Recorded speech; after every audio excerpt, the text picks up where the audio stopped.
Season's greetings, dear listeners. We are heading into the holiday season already. It is November, everyone, if you haven't noticed. And for most folks, it's time to get our Christmas shopping done, whip out the pumpkin pie spice scented candles, start searching for those stockings, and deciding where the tree is going.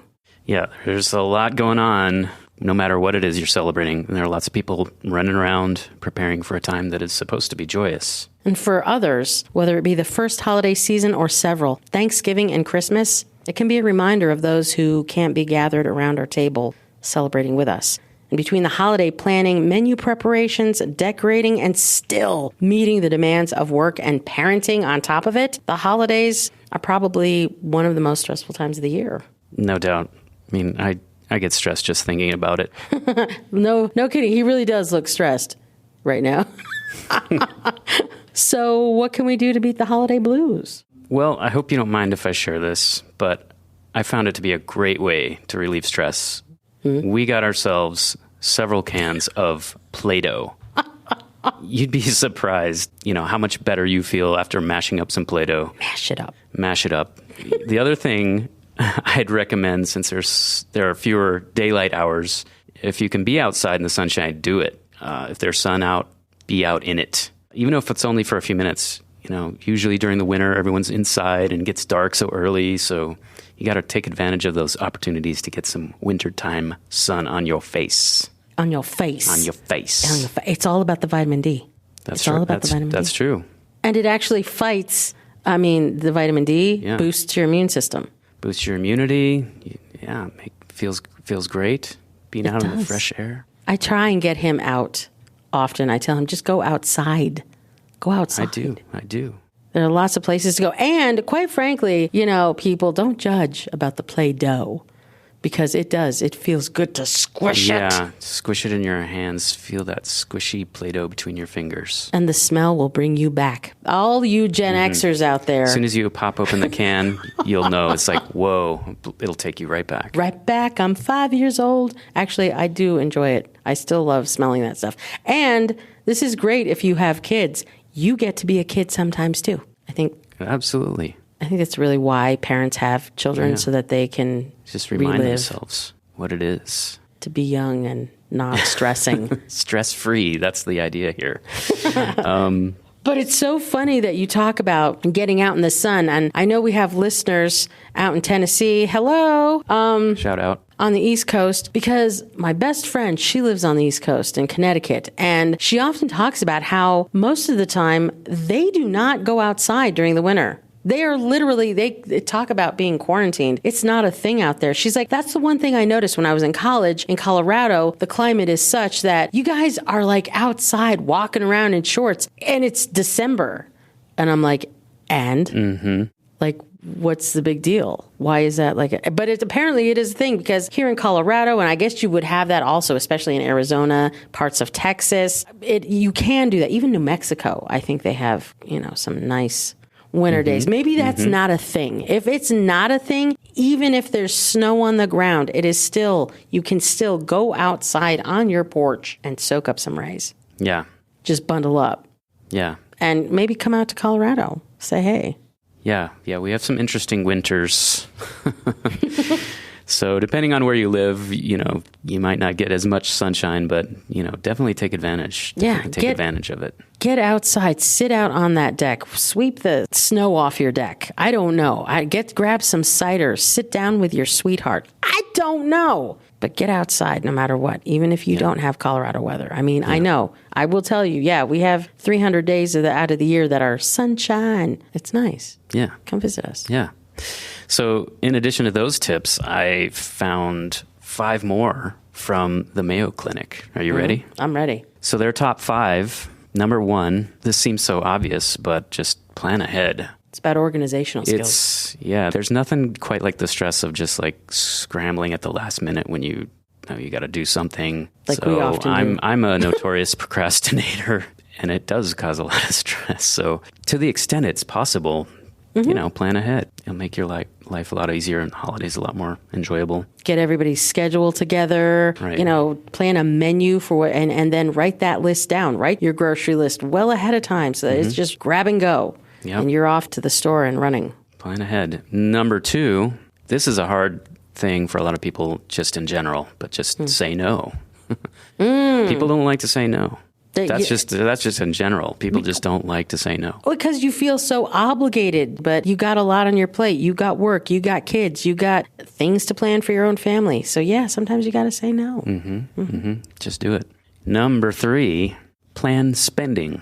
This is a good one. I mean, that's a stressor right there. Like, finances can be a stressor right there. But if you just tell yourself, okay, I'm only going to spend this much, that just takes a lot of weight off it, right? Right. Like, and often, and it's not just the budgeting, and that's great, but it's also, do you have to spend that budget all at once? Maybe break it up. That can make it better. I was saying to Jay, we should go do some holiday. Like, for this person, we'll do this weekend, we'll spend this, or, something like that. But you don't have to do it all in one lump sum. Right. And sometimes you can make gifts for people. People forget about that. Sometimes it's something simple. Just make something.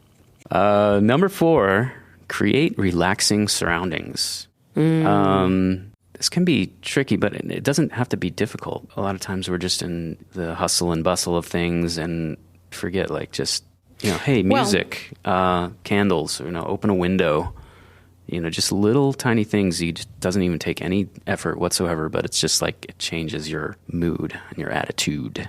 Number 5, maintain healthy habits. So this kind of goes back to getting outside a little bit. Maybe just going to walk around the block, something easy, just getting active. Eating healthy. And that's a big part of it, eating healthy, because there's, let's face it, holidays, lots of sugar, lots of junk food around. But kind of balance that with some fruits and veggies in there somewhere. So, all these tips, and they've got some more. You can find these at the Mayo Clinic, mayoclinichealthsystem.org, and we will link to that article called 9 Tips to Fend Off Holiday Stress in the show notes. Wonderful. I'll have to check that out. I think those are all great ideas. I definitely like the Play-Doh. But absolutely.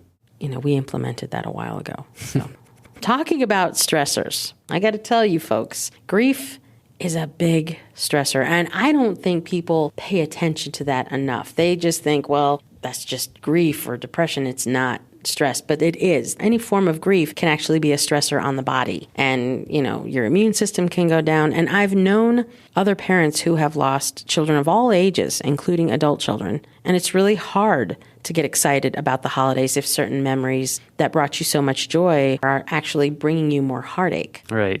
Because this is a time when everyone is spending time together and enjoying family, it really can intensify feelings of loss. And I want to bring up an organization called the Compassionate Friends. And this organization, if you're actually united with people around the entire world, lighting candles every hour on that day, it allows you to remember your loved one with dignity and reverence in a way that may take the isolation away. And that's a big part of the grief, just being in that isolation and everybody around you is celebrating and there you are feeling this thing and you don't want to bring other people down. And while everyone is so excited around you and celebrating with their families, it can leave others in a much, much harder place. Yeah, definitely. And this sounds like a great way to support those grieving the loss of a loved one during this time. And the whole idea is that it's like a virtual wave. People are literally in their homes during their local time at 7:00 on this particular day, lighting the candles for all those who have lost a son, a daughter, a brother, a sister, or a grandchild. I mean, they really do kind of focus around the loss of a young person. It always falls on the second Sunday of December every year. So that makes this year's vigil occurring on December 10th.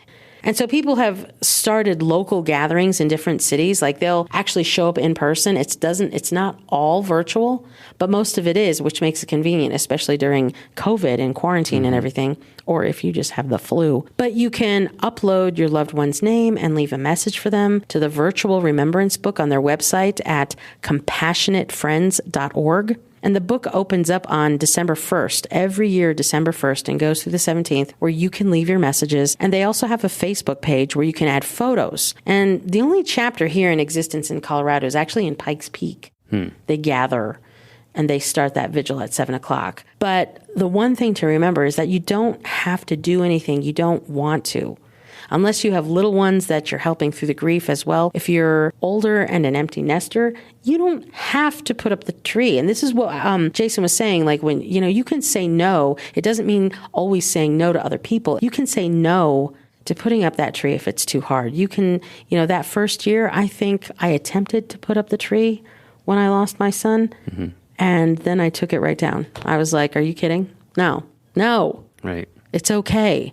So people have so many things that are going on every other day of the year, like illness, job loss, divorce, or simply being estranged from family can be stressful. Right. And I always remind myself that friends sometimes feel more like family than like your own family. So if you are estranged, if you are this, if you are that, whatever the circumstance, you can create this holiday to be whatever you need it to be. You can customize it that way. Right. Yeah. Just, be kind to yourself, support friends or family, and especially those who have lost loved ones. Put those de-stressors into practice.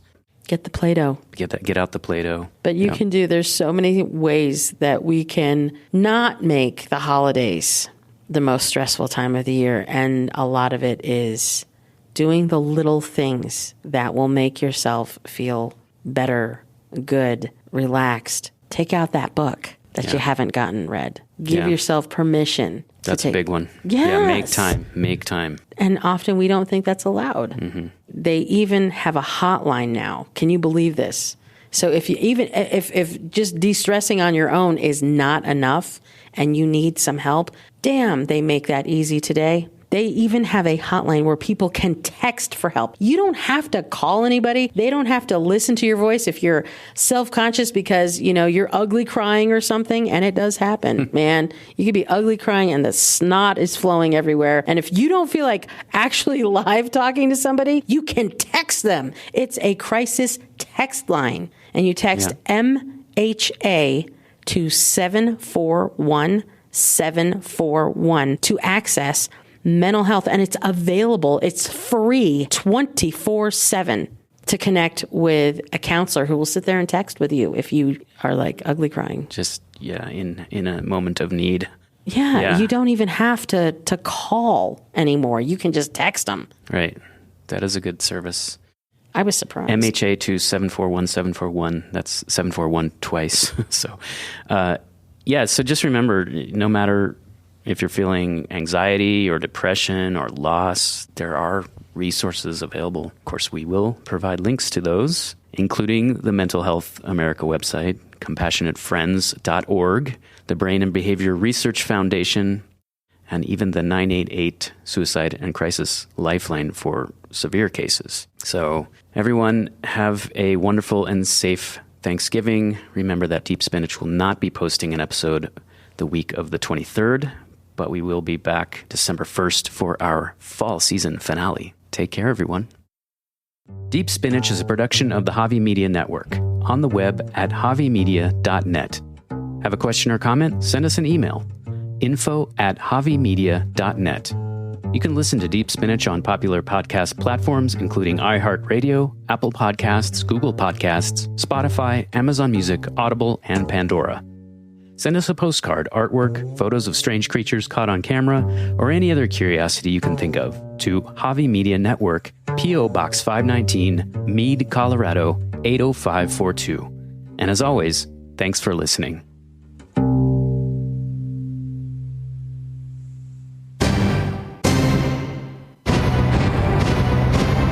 Javi Media.